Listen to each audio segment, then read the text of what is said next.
குதிரை மாதிரி போகிறா, தாட்டியமாக போகிறா, இப்படி பண்ணுறான்னு பெண்ணு பெண்ணவே சொன்னால் அப்புறம் எப்படி அந்த பெண்ணு வளருவா?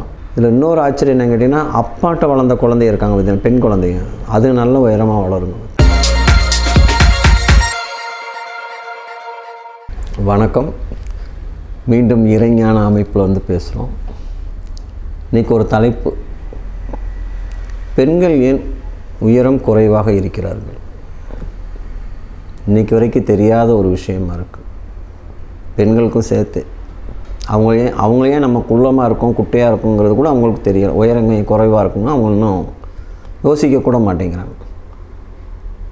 ஒரே வார்த்தை சாதாரணமாக பேசுகிறதுலாம் சொல்லுவாங்க கேட்டால், நான் உயரமாயிட்டேன், எனக்கு ஏற்ற கணவராக வர்றவர் எப்படி இருப்பார் அப்படிங்கிற அந்த பதட்டத்தினாலே அவங்க உயரம் குறைவாயிடுறாங்க.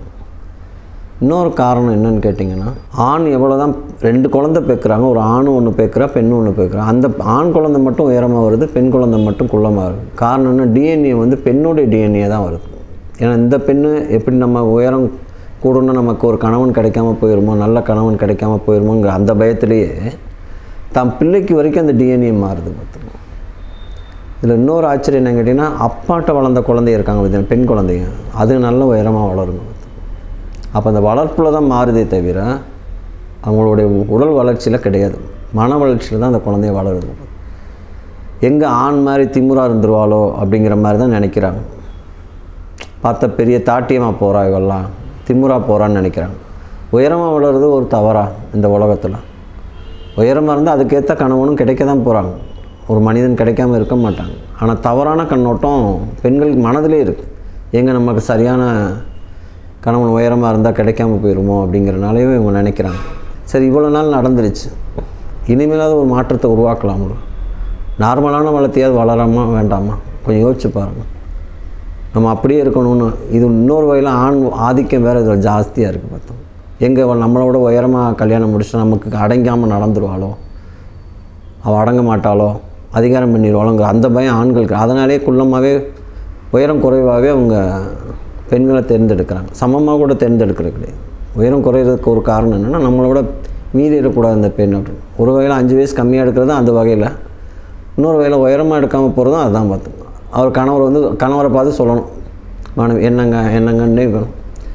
ஒத்த வயசாக இருந்துச்சுன்னா ஒத்துக்கிற முடியாது, வா போங்கிற மாதிரி வந்துடுது. அதனால தான் அதை ஏற்றுக்கிறது இல்லை. அவங்க பெண்ணே நினச்சிக்கிறா நமக்கு எதுக்கு அப்படின்னு சொல்லி இவளே மன ரீதியாகவே கொண்டு ஆரம்பிச்சிடறா. பார்த்தோம் அதுதான் இதில் உள்ள பெரிய பிரச்சனையாக இருக்குது. பார்த்தோம் அதனால் மனசை நீங்கள் சரி பண்ணிங்கன்னா நார்மலான ஹைட்டாவது வரலாம். 2 பேரும் ஓரளவுக்கு ஒரு 1 இன்ச்சு 2 இன்ச்சு வித்தியாசம் தான் ஓகே. 1 அடி 1.5 அடி வித்தியாசம்னா அது பார்க்கவே ஒரு மாதிரியாக இருக்குது, படி மாதிரி இருக்குது. பார்த்தோம் ஏணிப்படி பார்க்குற மாதிரி இருக்குது, வாசல் படிக்கட்டு மாதிரி ஒரு பெண்ணும் ஆண் இருக்கிற மாதிரி இருக்குது. ஒரு அதிசயமான ஒரு விஷயம். ஏன் மனசில் குன்னும் எப்படி முன்னுன்னு நீங்கள் கேட்கலாம். அதுக்கு ஒரு விஷயம் சொல்லுவேன்.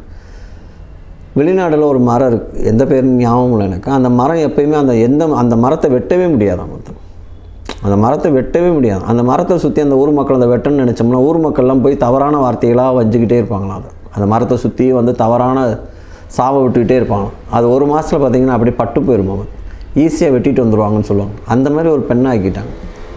நீ ஆம்பளை மாதிரி இருக்க, அப்படி இருக்க, இப்படி இருக்குன்னு சொல்லி அந்த பொண்ணை குண்ணாக்கி அந்த மரத்தை ஆக்குற மாதிரி இந்த மனுஷையும் ஆக்கிட்டாங்க இந்த மனிதர்கள். பார்த்து இது இன்னொன்று விஷயம் சொல்லிடுறேன், ஆண் மட்டும் செய்யலை, பெண்ணும் சேர்ந்து அதுக்கு ஒத்துழைக்கிறான்.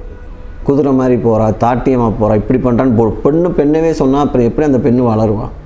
பெண்ணினுமே வளர்த்து அவதூறாக சொல்லிக்கிட்டே இருக்குது. பார்த்து அந்த மரத்தை மாதிரி தான் அந்த பெண்ணையும் அப்படியே குன்னி அப்படியே உட்காந்துடுறா. பார்த்து இதெல்லாம் கொஞ்சம் யோசித்து பார்த்தோம்னா நம்ம தான் இப்படி இருக்கோம் அப்படின்னா நம்ம பிள்ளையாவது கொஞ்சம் வளர விடுங்களேன், அது வாழட்டுமே. ஒரு வளர்த்தியில் என்ன இருக்குது, உயரமாக போகிறதுல என்ன குற்றம் இருக்குன்னு தெரியலைன்னு இப்போ நினைக்கலாம் நீங்கள். இப்போ உயரம் நம்ம கம்மியாக இருக்கோம், நம்ம என்ன செய்ய முடியும்னு மன வருத்தப்பட்டு நீ ஒன்றும் ஆக போகிறதில்ல. இந்த சுண்டு விரல் ரொம்ப வருத்தப்பட்டுச்சான். இறைவன்கிட்ட போய் சொல்லியிருக்கு, நான் உயரம் கம்மியாகிட்டேன், என்னால் என்ன பிரயோஜனம் இருக்குதுன்னு கேட்டிருக்கு இறைவன்கிட்ட போய். இறைவன் என்ன சொல்லியிருக்காருன்னா, என்னுடைய சன்னிதானத்தில் நீ தான்ப்பா முன்னுக்க நிற்கிறேன்னு சொன்னாரான். அப்போ தான் அந்த சுண்டு விரல் சந்தோஷப்படுச்சான், இறைவன் முன்னுக்கே நான் முன்னுக்க நிற்கிறேன் அப்படின்ட்டு. இப்போ வரைக்கும் நடந்துருச்சு, இனிமேல் ஒன்றும் மாற்றுதலுக்கு இல்லை. ஆனால் ஒரு விஷயம் பாருங்கள், ஒரு ஸ்கூலாக இருக்கட்டும், எங்கேயாவது நிற்கிறனா எல்லோரும் உயரம் குறைவானவங்க முன்னுக்கையும், உயரம் ஜாஸ்தியானவங்க பின்னுக்காக தான் நடப்பாங்க. அப்போ உங்களுக்கு தானே ஒரு முன்னுரிமை இருக்குது. இது வரைக்கும் நடந்தது சொல்கிறேன். அதுக்காண்டி திருப்பி இதுக்கே போயிடாதீங்க, நம்ம அங்கேயே இருந்துருவோமான்னு நினச்சிடாதீங்க. திருப்பி உங்கள் குழந்தைய ஓரளவுக்கு நடுநிலையாவது கொண்டு வந்துருங்க தான் என்னுடைய சின்ன வேண்டுகோளாக இருக்குது. அதுக்கு உங்கள் ஒத்துழைப்பு தான் அந்த குழந்தைக்கு, உங்கள் வாழ்க்கை தான் இப்படி இருக்குன்னு அந்த குழந்தை வாழ்க்கையாக கொஞ்சம் வழி காட்டுங்க. வழி அமையும், கண்டிப்பாக ஒரு நல்ல வாழ்க்கை அமையும் அந்த குழந்தைகளுக்கு. வாழ்த்துக்களுடன் நன்றிகள் பல.